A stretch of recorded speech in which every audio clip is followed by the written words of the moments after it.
Hi, it's Erica from Mocha Mama on Fire, and welcome back to my channel. As I shared in my last video of my welcome back to my channel that I recently posted after being gone for 2 years, at the end of that video, if you made it all the way through those 15 minutes, you would have learned that my new channel focus for this year will be, or at least one of the stories on my channel this year, will be my breast cancer journey story, from diagnosis to treatment to ongoing survivorship. And so today is going to be my first video in telling my journey of breast cancer. At the end of 2023, which was an absolutely amazing year for me. As I shared in my previous video, I'm going to link it in here some way once I figure how to do that, is that 2023 was the year of me. Many of you may remember that book that came out several years ago from Shonda Rhimes about the year of yes. And that's really how I embraced 2023 for me. It was going to be my year of yes to me, yes to what I want to experience and do, yes to new experiences that maybe I thought couldn't be me, and then really just to embrace who I am now, me at 40. And that was 2023 for me. So at the end of that year, in October is my birthday month and I turned 41. And for me, like many women often, we have our annual visit with our gynecologist. And mine's always in the month of December. That's just the way I planned it to be for every year, is to do that in December. And I'm just going to jump right into my story of how I found out I had breast cancer and then from next steps from there. So having coming off this great year of yes and me, of new adventures I experienced, a new love that I found, and just a new city that I found as well. During the course of that year, I decided to, I mentioned how the year before that I got divorced, and I decided to move to a new city with my new love in September of 2023. And so for those who've been following me, I lived in Jacksonville, Florida at that time. And I now reside in the beautiful state of North Carolina, and I live in Greensboro. That is where I'm at. And I absolutely love it here. And I know that transition of that year of me in 2023, it brought me to where I'm supposed to be now. Because I really do believe if I did not have the new doctors that I have now in my current city, that it may not have been found. As so many different things, I just know that how God has led me and following the Holy Spirit on where I should be and where I should go, brought me to this new place to where I have a wonderful doctor team. I just can't wait to get to telling you that piece, but I don't want to get ahead of myself because I'm here to tell you about the whole piece of that initial journey of diagnosis.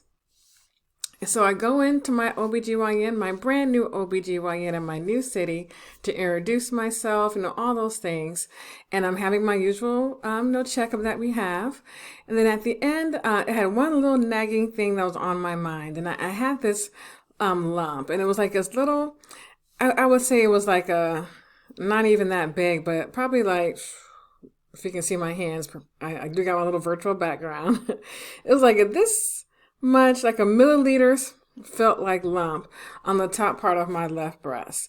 And then I noticed that the color began to change a little bit, like it's a little bit darker than the rest of my skin, which is pretty, I would say, light caramel brown, whatever. And this was turning a little bit darker.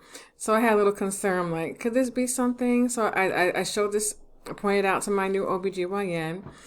She immediately said, let's go ahead and get you checked out with a mammogram. And I said, well, I did a mammogram last year when I turned 40. My understanding at the time was that, it was normal, and that you can go every 3 years or so. It's not like an annual thing you have to get a mammogram, as far as what I understood. I have no history of breast cancer in my family, or really any of those types of cancers. Like, I do know back down the line, I have a grandmother who may have had, I think it was colon cancer, but it wasn't anything to the breast. Just like, let's go ahead and get that checked out as a precaution. She set up the referral to the breast center here in Greensboro, which has just been an absolutely amazing imaging place. And the team, the staff is wonderful. So I go in there thinking that, okay, this is one little spot that I'm a little concerned about. I don't know what it could be. I don't think it's this, but let's see what it is. So we'll fast forward about a week after my OBGYN appointment. They really get you in fast, which I was really blown away too. And hearing the stories of other women who unfortunately had just gone like weeks and months of getting someone to really believe them, to even give them a referral to get the mammogram. And thankfully, I will advocate and say, I know I do have a Black OBGYN. And so I do believe that there is some importance there, is that sometimes having an OBGYN doctors that look like you can often help advocate for you as well. So I'll leave that there. But I will say that definitely my new OBGYN, she advocated for me. She got me that referral for that mammogram, and the breast center got me in within a week, like honestly, within a week.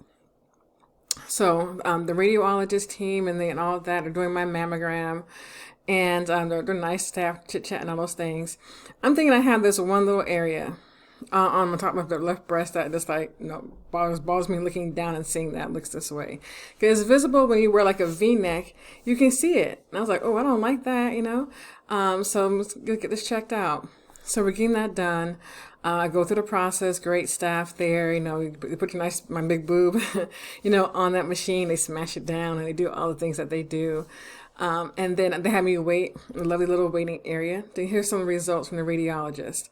What's amazing about going to our breast center is that they're able to give you results within the hour.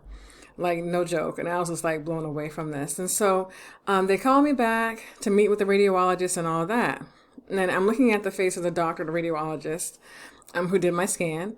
He's like, okay, well, I want to give you some good news. And then we have some concerning news as well. I was like, really? Okay. Well, the spot that you were referring to, nothing to worry about. It's a sebaceous cyst. We get those under our skin sometimes. Sometimes they may go away, they may not, but it's nothing to be concerned about. But we want you to be aware that in the mammogram, we do see 2 spots that look suspicious of suspicious. That's what they use. They didn't say cancer at that first initial thing. But we want to do some initial scans because it's deep within the tissue. So, because for me, I didn't feel anything different. I didn't feel any lumps or anything like that. Just beyond a little spot I had on the top of my breast. So I was definitely shocked by that. I was like, what? How can that be? Because I don't feel anything. I don't feel anything normal. I feel good. They said we also see some concerning spots underneath your armpit as well, like your lymph nodes. Like it may be something that has spread somewhat to your armpit of your left breast as well. So left breast, left armpit. So they want to do ultrasound because that is deep into the tissue and they want to see. So that same day, they had scheduled me for me to come back. Actually, no, that same day, they did the ultrasound to get better images of the spots they saw. And so what they found in that initial time at the breast center was, of course, that sebaceous cyst that I had on top. They also said they found 2, and I saw on the screen, 2 pea-sized suspicious masses that need to be biopsied for cancer. Then also under my arm, they found some lymph node, like a big spot around my lymph node that needed to be biopsied as well. And I'm giving credit to the breast center. Within a week, I was back to get my biopsies done there. And that was done there at the breast center under the guiding of ultrasound to do the biopsy on that. And they use like a really amazing little machine. They numb your breast. They go in there, take out these little things. They put in a clip. And I'm not using any kind of medical term because I don't know what they do. But it's definitely amazing to get the sample out. Okay, and this was done on December 22nd. They did my biopsies on my left breast and my armpit to test and see for cancer. Here, in many medical systems, we have what's called like my charts and things, right? So the results came into my chart right there on December 26th. So right after Christmas. I get the notification in my chart of my results. And so my chart can be a blessing and a curse because how I found out I had cancer was not from my doctor actually telling me. It was actually my chart notes, results from the test telling me. So definitely a shock to receive right after Christmas. We had the home filled with our kids because we were a blended family and things. so much happiness and things going on with us, and then to get hit with that news right after Christmas was just like a shock. And then given that they were going to be closed for the holiday, I didn't get an official call from my doctor until December 29th. And that's when they shared with me the news that that it is cancerous cells they found in those in the biopsy results. And then from there, I would just say that the cancer support chain began to move. And I really was just in shock, right? Because you're initially in shock. Now, I cried in my initial reading of the diagnosis. And then but by the time I heard it from the doctor, I was much more so my usual self calm and understanding. Like, okay, so now what do we do? And what is it exactly? So the type of cancer I have is it's called invasive ductal carcinoma. That has either considered metastasized or has other nodal involvement, is one way that can be described as well. Lymph nodal involvement in my left breast. So that is the type of cancer that I had that I was officially diagnosed with at 41. And this has been my story and my journey from that. So once I did get that diagnosis, I then began the next stage of building my medical team that will support me on this now ongoing lifelong cancer journey. And so with that, the breast center, I was referred to a highly recommended breast surgeon to look over that. So I'm just going to kind of go over what my care team has been created as soon as I got that diagnosis. It was like on December 29th. On January 5th, I met with the surgeon. So I just wanted to let you notice how quickly and how I would say organized, and really just I've been so blown away by the Cone Cancer Center here in Greensboro, and just everything, how it just got plugged into the machine in a sense, or almost a machine, but just right into the flow of creating this team around me. So I have a surgeon, I have an oncologist. I met with the radiologist oncologist, if I say that correctly. Then we have, of course, the plastic surgeon. And then we also have social supports, like a social worker and all those things, and a really great nurse navigator who has been absolutely amazing with me. And so in my next video, because I want to make this a series I want to discuss how my appointments went and meeting each of my care team members. And then, of course, what my next treatment plan is going to be after diagnosis.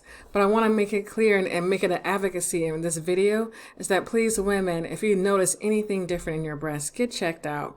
Do your monthly breast exams and check for yourself. Do not be ever afraid to advocate for yourself. And if no one comes to you first or doesn't want to hear you, you go to someone else who will. I just want to always encourage women to do that. I'm so glad that I did, because I actually had that little nagging thing on my boob for at least a couple of months. And I just ignored it. I feel like it's nothing must be. But I knew God used it as this symbol to push me to ask my doctor, because the type of cancer that was found was deep within my breast tissue. So it wasn't something that I felt externally or however else. It can only really be seen on imaging, because I still currently have the breast cancer in me. I haven't had surgery yet. But when I feel around trying to find it, because I know it's in there, I still can't find it. And so sometimes I also want people to be aware too. You may never know. I had no symptoms at all. I still feel very much myself, lively, vibrant. I would never know I had cancer unless someone told me and I got the screening. And so in my next video, I will tell you more details of the type of cancer that I have, like the grade, the stage, and all those things. So thank you for following me on this journey and supporting me here at Mocha Mama on Fire. Please share, like, and subscribe. You have a wonderful day, and listen out for my next video. Bye.